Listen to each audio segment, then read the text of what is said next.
90% को इकोनॉमी की स्पेलिंग नहीं पता। स्पेलिंग पटेल जी आर्मी लेकर जा रहे थे कश्मीर में, चले तो जाते फिर आते कैसे। ये नेहरू जी का चक्कर था एडविना माउंटबेटन से। उपलब्धि है भैया। शास्त्री जी तो अरे बाप रे बाप, अंकल जी से क्या आशा करें। सबसे मुश्किल काम है खुद को दोष देना। उसके पास विजन था, उसके पास समझ थी। और नेहरू को अगर कोई व्यक्ति गाली दे रहा है,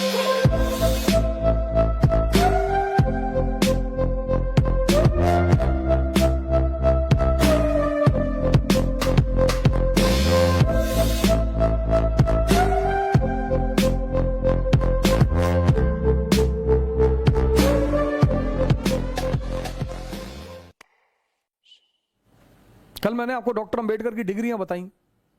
उनको पता था इकोनॉमी और सोसाइटी का क्या रिलेशन है।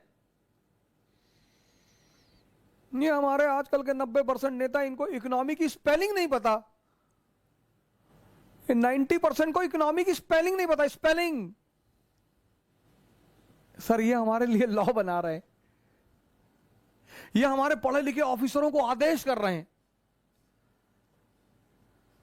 जो आईएएस जिस लड़के ने निकाला है सर, आईपीएस जो है, उसको वो आदमी ऑर्डर दे रहा है जिसको ये नहीं पता कि गैंगटॉक हिंदुस्तान में है कि हिंदुस्तान से बाहर है। एक हमारे दोस्त है विधायक, उन्होंने एक बार हमको फोन किया, कहीं नहीं यार अवध भाई बताओ गैंगटॉक कहां है। अरे मैंने कहा विधायक जी गैंगटॉक नहीं, आपको कैसे पता होगा, ब्राजील। बोले ब्राजील, अरे हम कहा वो है दूसरे कंट्री में है।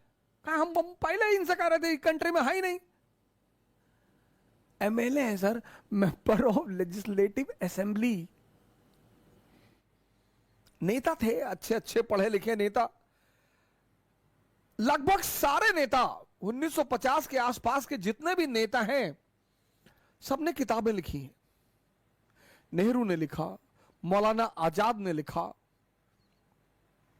सुभाष चंद्र बोस ने लिखा, अंबेडकर ने लिखा, और आज 545 में से 2-4-5 लिखते होंगे। हम बड़े लकी आदमी थे सर कि जो हमारी आजादी के बाद जो लीडरशिप हमें मिली, वो बड़ी समझदार लीडरशिप मिली।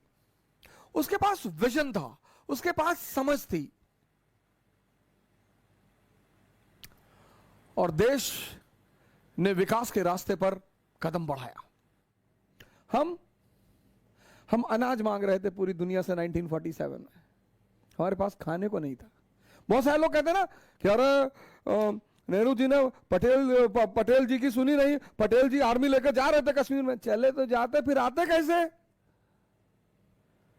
वो उसके पीछे यूनाइटेड स्टेट्स ऑफ अमेरिका बैठा हुआ था, $45 मिलियन दिया था मार्शल प्लान में, हमारे पास खाने को नहीं था। 1950 से लेकर आज तक बिहार देखो, कोई लालू प्रसाद यादव, जगन्नाथ मिश्रा, कोई भी किसी नेता विशेष पर आक्रमण नहीं किया जा सकता। आज जो भारत की दुर्दशा चल रही है, वो आज के सरकार की वजह से है। 10 साल आदरणीय मनमोहन सिंह जी प्रधानमंत्री रहे, 10 साल अर्थशास्त्री थे। जब उन्होंने मनरेगा से काम चलाया, जब उन्होंने इकोनॉमी की बेसिक रिफॉर्म्स पर ध्यान नहीं दिया, तो हम अंकल जी से क्या आशा करें। जैसे हमारे बहुत सारे भारत के लोग जो नेहरू के बारे में कुछ नहीं जानते, कुछ भी नहीं, वो एडविना माउंटबेटन के बारे में जानते हैं। ये नेहरू जी का चक्कर था एडविना माउंटबेटन से, और एडविना माउंटबेटन के कहने पे जो है उन्होंने कश्मीर दे दिया, सब एडविना ने करवाया था। तुम नेहरू के चौकीदार थे, देख रहे थे। ये भारत की एक आम मानसिकता है। इडियट जो वर्ड है बड़ा प्यारा वर्ड है, बेवकूफ।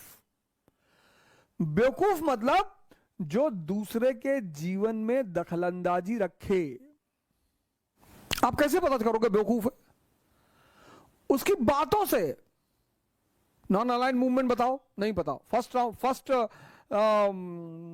प्लान बताओ, 5 ईयर प्लान, नहीं पता। नेहरू की ट्राइबल पॉलिसी बताओ, नहीं पता। लेकिन ये पता है एडविना माउंटबेटन से रिलेशन है, उपलब्धि है भैया। जिस कौम ने पूरा भारत पर कब्जा किया, उस आदमी ने उस कौम की वाइसराय की पत्नी फंसा ली। मूर्ख जो होते हैं, मूर्ख, वो दूसरे के जीवन पर बड़ा नजर रखते हैं।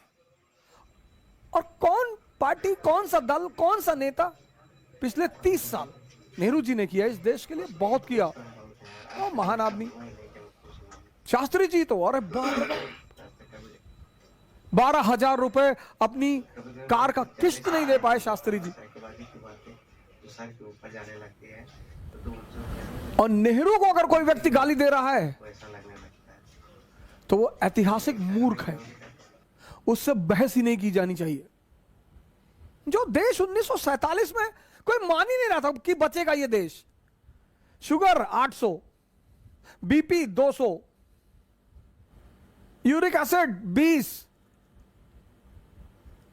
ट्राइग्लिसराइड 500, उसी पे निमोनिया, कोरोना, लोग कह रहे थे बचेगा ही नहीं आदमी, ये देश बचेगा ही नहीं।